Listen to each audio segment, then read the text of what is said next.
Chris, with Rudy on Sunday, he had a lot of success there offensively as well. What role does he need to play for you guys offensively to be successful?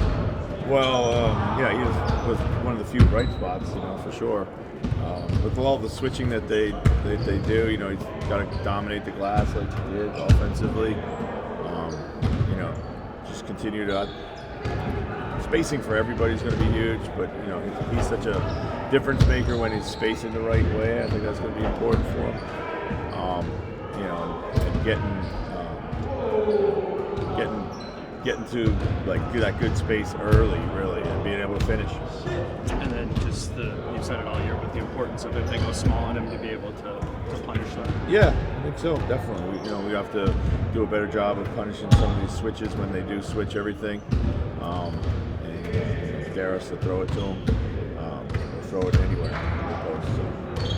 How much do you lean on a guy like Mike? And you mentioned in the early getting off to you guys haven't gotten off to a great start, but in a game situation where the house is going to be electric, try not to get overly juiced. How much are you leaning on a guy like Mike to kind of calm everything down? Yeah, we've leaned on Mike for all those kind of veteran, experiential leadership type of things all year. He's been great this week.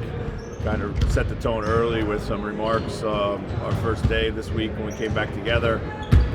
Just reminding the guys what's at stake, what it takes, how many times he's been through it, and what not to take for granted. We're lucky to have a guy like that.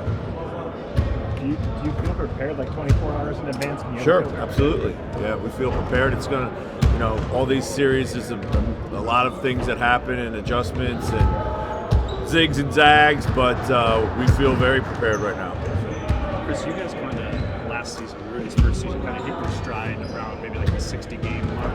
It seems like Phoenix kind of did too this year. How do you see similarities between the adding another? Yeah, I do. I've said that all season relative to this team, Phoenix.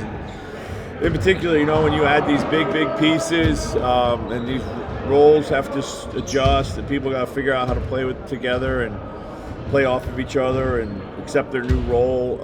It just takes a long time, And when you go from playing like Beal went from only knowing the Washington environment, Rudy went from only knowing the Utah environment, and now you're being asked to do different things. And this is just on the court. That doesn't even take into account the human side off the court. So it just takes a long time. I know nobody wants to hear that in pro sports anymore. They want everything done fast, but it just does. And we've benefited from it, and they're starting to find their groove now too. Beal might not be a traditional point guard. How do you account for him defensively? What trouble does it give you?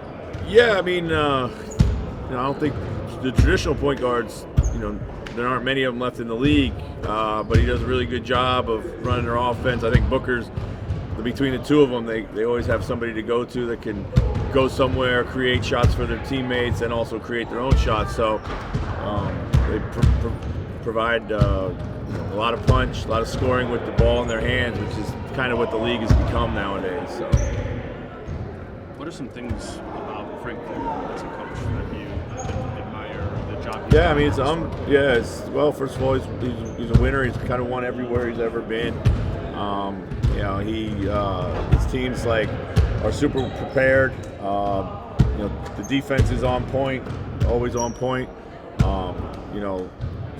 Very comfortable coaching superstars. Had a lot of success with that.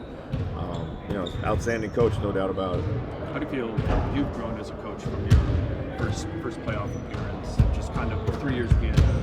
Yeah, I think staying on an even keel is the most important thing in the playoffs. I think as a coach, as a player, as a team in general, there's going to be so many ups and downs and reactions and overreactions that you got to stay on an even keel. Understand it's a long series, and that's what your team needs most from you. Thanks, guys.